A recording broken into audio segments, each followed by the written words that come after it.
juga pernah nangani ya orang yang dianggap kesurupan tuh, dia tinggal di kos-kosan lah, masih pengantin baru itu pernah saya didatengin orang itu, dia nyari-nyari ke rumah nggak ketemu, dicari di kerjaan. Terus ada apa mas, bilang Pak minta tolong itu tetangga kos-kosan ada yang kesurupan. Loh kesurupan apa, bilang dari duhur itu sampai jam 5 kalau nggak salah, sampai hampir jam 5 itu nggak sembuh-sembuh loh, nggak dicariin orang gitu, nggak cari orang. Udah Pak nyari bantuan tuh nggak ada yang berani katanya. Di masjid bawah tak ustadz tuh nggak ada yang bisa, terus nggak ada yang berani juga. Terus akhirnya ya udah tunggu, terus saya tak cuci karena saya habis kerja gitu ya. Di mana di sana? Ya udah nanti saya ke sana. Nah ketika saya ke sana udah dirubung banyak orang lah ya, banyak orang. Tak dengerin tuh. Jadi dengar suara ketawa, nangis terus ketawa-ketawa gitu ya, siapa lah nggak mikir itu kesurupan Kunti gitu kan, ketawa gitu terus nanti nangis gitu. Nah terus karena di dalam rumah itu banyak perempuan-perempuan yang mungkin menenangin si ini. Terus kemudian tak lihat ada suaminya itu megang HP di murotal ya, HP murotal itu dideketin di kupingnya istrinya yang lagi di kasur itu, dia ambil nangis terus ketawa-ketawa itu dideketin. Terus saya cuman ngelihat, saya ketika itu nggak langsung tak lihat kondisi rumahnya, lihat hawa-hawanya gitu, saya ngelihat nggak ada hawa-hawa, maksudnya itu hawa-hawa aura negatif itu tidak ada gitu kan. Ternyata saya udah yakin ini nggak kesurupan lah. Hanya udah tak bilangin, maaf ibu-ibu keluar semua aja biar saya sama suaminya gitu. Hanya udah pada keluar, tinggal saya berdua sama suami, tak tutup pintunya. Saya bilang sama suaminya, mas dimatiin aja HP-nya, nggak ngaruh itu. Saya bilang itu nggak ngaruh, buat dibacaan 1 jam juga nggak ngaruh, dari tadi nggak ngaruh. Iya Pak, dari tadi ya nggak ngaruh itu bacaan murotal. Bukannya bacaan itu bagus, maksudnya nggak ngaruh, dia itu nggak ngapa-ngapa bilang. Terus dia dengar si perempuan ini dengar suara saya itu, dia langsung diam. Tak lihat, saya cuma ngeliatin sambil berdiri. Terus saya tanya suaminya itu, udah lama ini anunya kayak gini? Udah Pak, itu dari sebelum duhur ini sampai sekarang gitu. Terus saya nengok Mbak, terus saya manggilnya Uni kan dia orang Padang itu. Nih Uni, terus coba nih buka bentar aja matanya, coba lihat saya. Dia buka mata lihat saya, langsung dia mejem nggak mau ngeliat gitu. Oh ya tak lihat matanya, nggak kesurupan bener. Terus akhirnya ya ketika saya masuk tuh dia diem, nggak ketawa nggak nangis, itu ya diem gitu. Tak tungguin nggak ada reaksi. Terus yang lihat perutnya kok gede, saya bilang sama suaminya, bang ini hamil ya, istrinya hamil ini saya lihat ya. Iya Pak, lagi hamil 6 bulan itu. Waduh, saya bilang hamil 6 bulan. Saya bilang hamil 6 bulan. Saya nanya suaminya, sampean kerja di mana? Oh saya kerja di pabrik. Berangkat jam berapa? Saya kalau berangkat jam 6 Pak, pulangnya ya kadang malam gitu. Terus istri berarti sendiri di rumah. Oh iya. Jadi kita ngorek dulu, kita koreksi dulu. Kita ngorek terus, berarti ini istrinya sendiri di sini ya, gini. Terus saya nanya gini, tadi kayaknya nih, ini tebakan ya, maksudnya tuh nebak, tapi saya punya ilmu untuk nebaknya gitu maksudnya. Saya nebak gini, tadi ketika belum kayak gini tuh kayaknya istri sampean itu megang HP deh, megang HP ngubungi. Iya Pak, kata tetangga tadi, iya itu habis katanya habis ngebel, maksudnya itu habis entah ngomong gitu sama siapa, terus kayak gitu jerit-jerit kayak gitu loh, habis ditutup HP itu jerit-jerit. Nah terus apa sih yang ada dalam benak saya? Karena saya mikir ini kalau diawali oleh HP pasti ada sesuatu gitu kan, ada sesuatu. Apa sesuatunya itu? Berarti dia sedang menghubungi seseorang. Seseorang ini siapa? Bisa jadi keluarganya. Siapa yang dihubungi? Nah terus saya balik gini, bang, sampean ada masalah enggak sih? Ada masalah enggak? Gitu. Saya ngomongnya agak keras biar isinya denger gitu kan. Ada masalah enggak sama istri? Berantem enggak? Enggak Pak, saya enggak pernah berantem. Enggak mungkin, saya bilang. Enggak mungkin, enggak, sampean tuh enggak ribut, enggak mungkin. Mungkin hari ini enggak ribut tadi terus. Oh iya Pak, ya 2 hari 3 hari yang lalu Pak, ya namanya keluarga lah. Bersih tegang, ribut ya, marah-marah gitu. Biasa Pak. Oh ya udah. Terus saya ngomong kayak gini. Yang dibel tadi siapa nih? Saya bilang kayak gini. Yang dibel tadi siapa nih? Sudah. Nggak mau jawab. Perempuan itu nggak mau, dia diem aja kayak sesungguhan nangis gitu. Saya langsung nebak kayak gini. Kayak ini dalam hati saya tuh, dia tuh ngubungi keluarganya tadi. Terus apa hubungannya keluarganya? Saya pancing gini. Saya bilang, dah, Ini kangen pengen pulang ke Padang. Nah baru langsung nyaut istrinya itu. Istrinya langsung tahu no. Iya udah ini udah janjiku saya. Udah ini pembohong. Wah ngamuk istrinya itu, saya pancing. Langsung saya bilang ketemu loh masalahnya. Ketemu masalahnya. Wah nangis itu nunjuk suami tapi nggak mau bangun gitu. Nunjuk kamu bangun ini terus yaudah nih nggak usah marah nih nggak usah marah. Coba ini cerita nangis itu nangis. Jadi udah nggak ketawa malah nangis terus. Tak pikir dan gini ya bang, atau aku kadang manggil bang, kadang manggil udah aja lah, gini ya bang, udah intinya, saya bilang intinya ini nggak kesurupan, tolong jangan dianggap kesurupan, ini normal kok, istri saya normal. Tapi itu tadi dari saya cerita ngobrol tadi itu yang tak tarik kesimpulan, istri sampai jelas kesepian di rumah, terus kemudian kangen pengen pulang. Apalagi kondisi istri ini hamil, baru anak keberapa? Ini anak pertama Pak, apalagi anak pertama sampai sering ditinggal. Walaupun ini di kos-kosan itu kan orang lain, dia itu butuh keluarga ketika dia hamil. Tempat dia itu mungkin namanya dulu dekat dengan emaknya. Iya Pak, dia memang dekat dengan emaknya lah, yaitu dekat emaknya. Terus tak bilang, kamu pernah janji ya? Pernah janji kan mau ngajak pulang. Wah istrinya nyaut lagi, ngamuk lagi sama suaminya. Intinya pokoknya nyalahin suaminya, dulu janji gini-gini katanya mau ngajak pulang lah, kan nantilah gitu. Terus ya udah gini, intinya ginilah. Intinya ya, istri udah ini nggak apa-apa, bilang sembuh saya yakin sembuh, cuman gampang kok pengen sembuh permanen. Dia bilang ya Pak apa Pak, ya udah ajak pulang. Dia bilang ada ini ngomong sama bosnya minta cuti, bilang istrinya sakit hamil, anterin pulang, sembuh saya bilang nanti sembuh. Tuh tak ceritain ya nih pengen pulang kan nih, iya aku pengen pulang. Udah ketemu masalahnya. Jadi nggak pakai murotalan nanti sudah gini dah. Yang penting udah paham kan masalahnya apa, sudah solusinya apa gitu kan.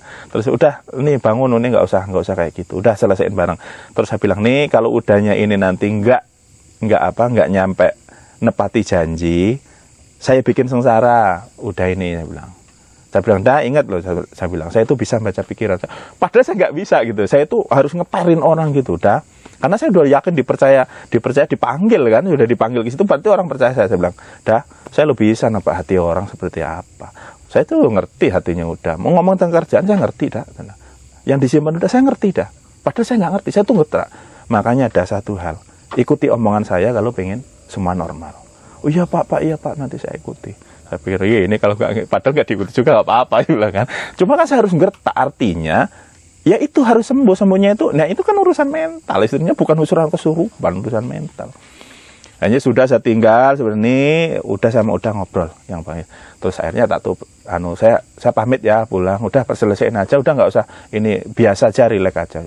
Oh iya Pak makasih. Terus tak dengerin dari luar gitu. Hanya suaminya tak dengerin, iya deh abang janji besok ini nanti ya tak minta izin cuti, tak dengerin gitu. Bener ini masalah. Terus saya keluar gitu ya. Orang-orang kan pada nungguin pengen tahu apa yang terjadi gitu. Terus, gimana Pak? Nggak kesurupan, saya bilang itu nggak kesurupan. Ya gimana loh Pak, kita tetangga ketakutan, tahu-tahu ketawa, cekikian, terus nangis, teriak-teriak kayak gitu. Ya taunya orang juga ketakutan. Enggak, saya bilang itu tuh masalah, ada masalah dengan suaminya, terus kemudian pengen pulang dan sebagainya. Terus saya bilang sananya itu istrinya di sini kayak mana? Ya kadang ya ngobrol sama tetangga gitu, tapi kadang ya diem longo gitu di rumah. Oh ya itu saya bilang itu karena dia pengen pulang, terus suaminya ini nggak nepati janji lah, nggak bisa. Ya saya wajar laki-laki karena kerja gitu kan, karena kerja mungkin nggak semaunya lah harus pulang pergi. Ya insya Allah nanti sembuh kok, saya bilang sembuh. Nah akhirnya ya udah sampai sekarang, kayaknya sekarang malah udah pulang ke sana ke tempat orang tuanya, udah gak di sini. Nah itu jadi saya itu tadi ngalami nangani orang kesurupan, sebenarnya nggak kesurupan. Jadi itu tadi namanya histeria, depresi itu kadang mirip banget, sangat mirip dengan orang kesurupan. Karena yang saya pegang ini adalah gini, orang itu kalau terlalu sedih itu jadi ketawa, orang ketawa ngekek itu nanti jadinya nangis. Itu udah hukum apa ya, hukum alam diri kita tuh fisikalnya memang gitu. Kalau nggak percaya, coba kita itu ketawa ngekek nanti keluar air mata loh, keluar air mata itu bisa kayak orang nangis. Sedangkan kita itu saking jengkel, menendam ya, jengkel, terus unek-unek ini nggak muncul nangis, itu itu tiba-tiba bisa ketawa sendiri gitu loh. Ini sebenarnya reaksi, ini reaksi mental. Jadi nggak ada kaitannya dengan kesurupan. Terus ya bagaimana saya membedakan itu ya, membedakan ini kesurupan dengan enggak. Ya secara batinnya yang jelas energi yang saya rasain ya. Jadi ketika nongol kesurupan itu lingkungan, ketika saya masuk rumah itu saya rasain dulu, saya rasain hawanya seperti apa. Terus ketika saya lihat orangnya gitu, saya lihat orangnya, face-nya, mukanya, mimik muka, air muka dan sebagainya, orangnya bagus saja, ya berarti nggak kesurupan gitu kan. Jadi secara batinnya saya kerenteknya hati gitu, batinnya berarti kerentek. Oh ini aku masuk aja udah, kadang mau masuk itu udah mau pengen muntah. Biasanya reaksinya kayak gitu saya. Mau masuk rumahnya sudah langsung mual perutnya gitu. Wah ini ada sesuatu nih kan. Saya melihat wajahnya itu udah nampak kayak hitam, nggak apa gitu ya maksudnya itu. Nah itu wah ini tanda-tanda. Terus di bagian tubuh tertentu saya bisa ngerasain rasa panasnya gitu. Itu secara batinnya kalau saya merasakan, membedakan orang itu kesurupan apa enggak. Terus yang berikutnya yang secara fisikal ya, secara fisikal itu ada hal-hal yang tidak wajar dilakukan orang kesurupan seperti tadi. HP terkunci dia bisa buka gitu ya, HP terkunci kan itu kan nggak bisa lah dilakukan orang kesurupan itu kan. Nah itu udah. Jadi saya tuh kadang cari metode untuk membuktikan dia nggak kesurupan dengan hal yang sederhana. Kayak itu tadi saya pancing dengan kalimat-kalimat yang menyentuh perasaan dia gitu ya. Nanti dia akhirnya muncul gitu. Oh berarti ini terkena nih gitu ya, kena. Terus ada lagi contoh kayak kesurupan itu ya dia ngoceh, matanya merem. Matanya merem itu kadang saya udah, kesurupan matanya merem. Apalagi sampai yang pertama ada yang ditutupin kepalanya. Enggak ada kesurupan, itu karena malu aja dia gitu. Tapi orang ngedrumel ngoceh nggak karu-karuan, ya itu faktor psikologis itu bisa terjadi siapapun bisa terjadi. Ketika tekanan dalam diri batin seseorang mental itu tertekan, ya akhirnya dia lupa dengan sekelilingnya, akhirnya bertindak di luar nalar. Di luar nalar dia untuk apa ngomong ngaco itu ya untuk ungkapan dia nggak peduli sama sekitarnya. Jadi ya nanti kayak kalian lah yang belajar sama saya di sini. Suatu ketika dimintain tolong orang kesurupan, coba pahami, jangan langsung apalagi ketemu dibaca itu suruh minggir. Pokoknya kalau bisa cuman kita sama yang kesurupan sama orang yang suruh nungguin keluarga. Udah tiga. Kita deketin secara mental. Kita tanya masalahnya, maksudnya ya tanya apa aja itu. Kayak suaminya kayak harus nanya pekerjaan, terus kesehariannya seperti apa, terus si perempuan ini seperti apa, kerjaannya seperti apa. Pokoknya latar belakangnya kita gali dulu gitu loh untuk mencari apakah ini nanti ada kaitannya dengan mental atau tidak gitu. Ya walaupun tadi yang pertama yang lalu itu saya cerita bahwa ada yang benar-benar kesurupan itu udah kerasa energinya itu ya ada. Justru malah kadang orang yang benar-benar kesurupan kejinan itu biasanya lebih gampang sembuhnya. Tapi kalau orang yang sudah histeria mental, aduh itu muter dulu kita harus dipercaya sama si pasiennya ini harus punya keyakinan dia percaya dengan kita sehingga kita ngajak ngobrol itu dia enjoy gitu kan. Jadi pendekatan orang yang kesurupan dengan orang histeria itu emang agak beda. Ya. Kalau yang kesurupan beneran itu ya kita harus batinnya yang sering kerja itu batin, terus logikanya juga ya jangan cetek, artinya jangan rendah ya, logikanya harus tinggi, berpikir itu cepat ini untuk pembuktian harus gerak cepat gitu loh. Ya memang ini nggak bisa dicapai kalau kamu cuman ya belajar teori itu enggak, harus nanti ya mungkin praktek, harus sering ketemu nangani ini. Dan jangan lupa belajar spiritual juga harus belajar psikologis, memahami karakter orang gitu kan, terus kita kadang belajarnya juga begini karakter itu, kita itu kadang merasa seolah-olah jadi dia gitu loh. Kalau saya jadi dia tuh gimana sih untuk bisa memahami perasaan itu, kadang harus kita berimajinasi. Seandainya saya jadi dia, itu apa yang terjadi ke saya itu kadang berimajinasi gitu untuk mencari titik terang. Jadi kalau masalah yang kaitannya dengan histeria psikologi itu sangat rumit gitu loh. Maksudnya itu kembali kepada penalaran kita, penalaran intelektualitas kita, IQ kita dalam menangani masalah itu. Jadi saya sih sering sering saya nangani masalah orang kesurupan itu paling banyak sebetulnya histeria ketimbang kesurupan murni. Histeria, tapi juga ada asbab histeria jadi benar-benar kesurupan. Jadi di mana orang ini sebetulnya histeria, akhirnya hilang kesadaran, akhirnya benar-benar ya kesurupan. Jadi ya ada yang seperti itu, memang ada. Mungkin itulah ya, maunya sekelumit bagi-bagi pengalaman lah ya. Mungkin Anda juga yang di rumah lah yang sering kadang nanya itu, atau nanti tetangga keluarganya sendiri ngalami yang mirip sekali dengan kesurupan, maka mungkin saran saya nih ya, coba latar belakang keseharian hari ini tadi dia ngapain, ke belakang, terus punya riwayat masalah apa, terus kemudian di keluarga ini hubungannya apa, di sosial hubungannya apa. Kalau anak-anak masih remaja mungkin di sekolahnya, atau mungkin kalau dia punya cowok dengan pacarnya, itu harus kita telusuri gitu loh, untuk mencari titik temu dari maksudnya dari masalah random sebenarnya itu, nanti kita cari titik temunya di mana. Jadi jangan serta-merta ketika orang itu berperilaku ngaco kayak itu langsung kita kesurupan dibacain murota. Contoh, kalau orang kejinan bener dibacain Quran itu dia nggak suka, mungkin biasa kejang-kejang. Loh kalau dibacain murotal, dibacain itu dia diem metoto kayak gitu, wis toh. Nggak kayak gitu kalau kesurupan. Kalau histeria tuh mau dibacain surat apa aja dia nggak ngaruh, diem aja gitu, malah diem. Malah kadang ya itu tadi, histeria juga bisa malah karena dia saking jengkel sama ngobatin, dia bisa apal juga yang ngikutin, bukan kesurupan, dia ngikutin asbab dia kadang jengkel gitu loh. Jengkel sama orang yang ngobatin, mungkin dia kesurupan, dia baca, dia ngikut baca gitu kan. Akhirnya ngedon juga yang ngobatin gitu kan. Ngedon padahal itu histeria.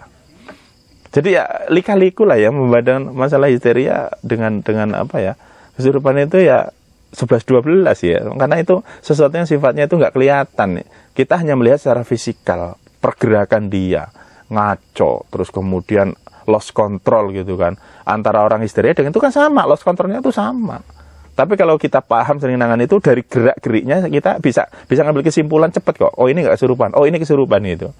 Sebenarnya nggak perlu ilmu kebatinan yang harus tingkat tinggi itu, enggak. Kalau histeria itu enggak. Paling banyak itu tadi, belajar spiritual, juga belajar ilmu psikologis, memahami karakter orang, memahami ego, memahami faktor-faktor sifat orang itu berubah kalau begini, sifat orang itu akan ketemu masalah ini akan seperti ini gitu loh, maksudnya itu harus dipelajari, karena itu sangat mempengaruhi nanti, pengalaman itu sangat akan mempengaruhi ketika kamu ngobatin orang yang dianggap kesurupan. Ingat, dianggap, yang nggak selamanya kesurupan. Kalau pengen orang lihat kesurupan beneran itu ya kuda lumping itu loh. Kuda lumping makan beling, makan itu. Nah itu kesurupan kayak gitu. Oke, mungkin kiranya itu pemirsa untuk ya sharing-sharing lah, yang ngobrol-ngobrol bagi wawasan. Semoga-moga ada manfaatnya untuk Anda semua. Wabil khusus untuk saya.